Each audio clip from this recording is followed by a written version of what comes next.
Salam damai sejahtera bagi kita semua. Kembali bersama saya Pendeta Jandri Tumangger. Berikut ini garis besar pelajaran sekolah sahabat kita yang keempat untuk triwulan ini. Dengan judul, Melihat Wajah Tukang Emas. Agar emas menjadi murni, maka emas harus menjalani proses peleburan. Atau ia harus dipanaskan di dalam sebuah cawan, dalam sebuah wadah, berulang-ulang dengan suhu yang sangat tinggi. Dan untuk mengetahui apakah emas itu sudah menjadi murni, maka si tukang emas harus melihat ke dalam leburan emas tersebut. Dan ketika dia sudah dapat melihat wajahnya di dalam leburan emas itu, berarti emas itu sudah menjadi murni. Pada pelajaran ini kita akan melihat bahwasanya Tuhan berusaha untuk memurnikan kita. Sehingga di dalam diri kita akan terlihat karakter Kristus yang mula-mula yang dia karuniakan kepada manusia yang dia ciptakan. Dalam Kejadian pasal 1 ayat 27 katakan bahwa mulanya manusia diciptakan segambar dan serupa dengan Tuhan. Ayatnya berbunyi demikian, maka Allah menciptakan manusia itu menurut gambarnya. Menurut gambar Allah diciptakannya dia laki-laki dan perempuan diciptakannya mereka. Dari ayat ini kita temukan bahwa kita segambar dan serupa dengan Allah dalam hal tabiat atau karakter. Kita mengetahui lewat Alkitab, Allah itu adalah kasih. Kasih itu sabar, kasih itu tidak cemburu, kasih itu murah hati, tidak memegahkan diri, tidak sombong, tidak melakukan yang tidak sopan, tidak mencari keuntungan sendiri, tidak pemarah, tidak menyimpan kesalahan orang lain, kasih menutupi segala sesuatu, kasih percaya segala sesuatu, mengharapkan segala sesuatu, sabar menanggung segala sesuatu, dan kasih tidak bersukacita karena ketidakadilan, tetapi karena kebenaran. Tetapi kita juga mengetahui di dalam Alkitab, lewat Kejadian pasal 3, dosa masuk ke dunia. Akibatnya adalah Roma pasal 3 ayat 10 sampai 18. Inilah akibat yang ditimbulkan dalam diri manusia. Tidak ada yang benar. Tidak ada seorang pun yang berakal budi. Tidak ada seorang pun yang mencari Allah. Semua telah menyeleweng. Mereka semua tidak berguna. Tidak ada yang berbuat baik. Bibir mereka mengandung bisa. Mulut mereka penuh dengan sumpah serapah. Kaki mereka cepat untuk menumpahkan darah. Jalan damai tidak mereka kenal. Rasa takut kepada Allah tidak ada pada orang itu. Inilah yang terjadi. Dan rencana Tuhan adalah untuk mengembalikan kita kepada peta Allah.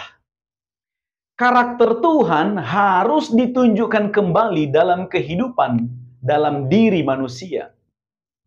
Dan untuk proses itu, kita harus menjalani proses pemurnian agar karakter kita diubahkan. Dan Alkitab memberitahukan kepada kita bahwa hal itu harus dilalui dalam cawan lebur.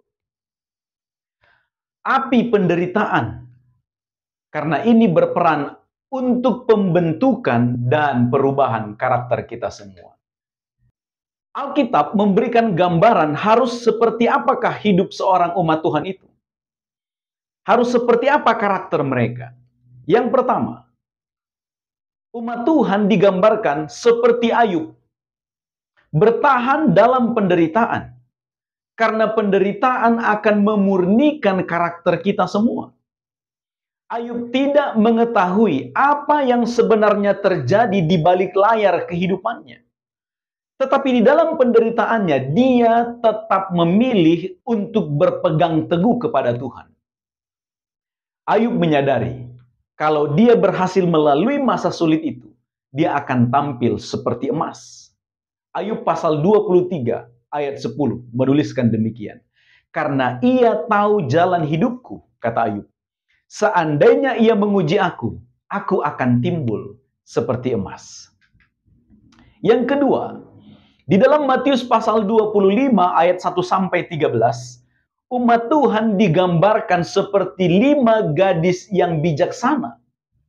Matius 25 ayat 4 katakan, sedangkan gadis-gadis yang bijaksana itu membawa pelitanya dan juga minyak dalam buli-buli mereka. Umat Tuhan bukan digambarkan seperti 5 gadis yang bodoh. Matius pasal 25 ayat 3 katakan, gadis-gadis yang bodoh membawa pelitanya tetapi tidak membawa minyak. Dalam pelajaran ini ditekankan, minyak melambangkan karakter yang dipenuhi oleh Roh Kudus. Yang ketiga, di dalam Matius pasal 25 ayat 31 sampai ayat yang ke-46. Umat Tuhan digambarkan seperti domba yang ditempatkan di sebelah kanan Tuhan ketika Ia datang. Mereka yang disebut domba adalah mereka yang menunjukkan karakter melayani Yesus, melayani Tuhan, dengan menunjukkan kepedulian kepada orang lain. Umat Tuhan bukan seperti kambing yang ditempatkan di sisi kiri Tuhan ketika Dia datang. Mereka yang tidak melayani Yesus dengan tidak menunjukkan kepedulian kepada orang lain. Yang keempat, di dalam kitab Daniel pasal 12, umat Tuhan adalah orang-orang yang bijaksana. Umat Tuhan terus berbuat kebenaran meskipun dalam masa kesusahan yang mereka hadapi. Mereka bersinar terang karena mereka telah disucikan. Umat-umat Tuhan juga bijaksana. Mengapa mereka disebut bijaksana? Karena mereka memiliki pemahaman tentang peristiwa-peristiwa akhir. Dan umat Tuhan tidak terkejut menghadapi masa kesesakan yang terjadi. Karena mereka sudah mempelajarinya lewat firman Tuhan. Umat Tuhan bukan seperti orang fasik. Orang fasik tidak mengerti peristiwa-peristiwa yang terjadi terkait dengan kedatangan Tuhan. Mereka justru semakin memberontak dan terus-menerus berbuat jahat. Mereka semakin jahat dari waktu ke waktu. Yang kelima, di dalam kitab Efesus pasal 4 ayat 11 sampai 16, umat Tuhan digambarkan seperti tubuh dan Kristus adalah kepala.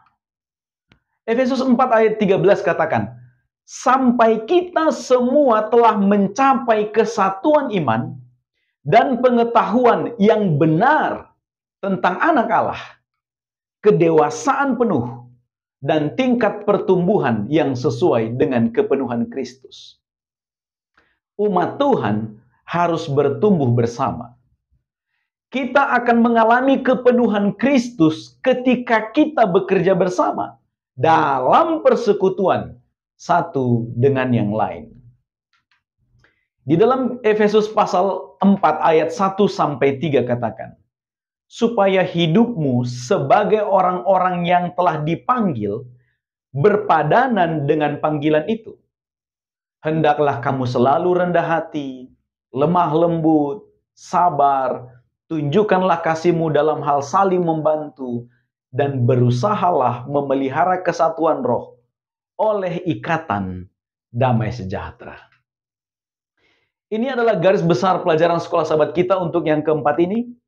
Semoga kita mendapatkan berkat lewat pelajaran sekolah sahabat ini. Selamat belajar, selamat berdiskusi, Tuhan memberkati.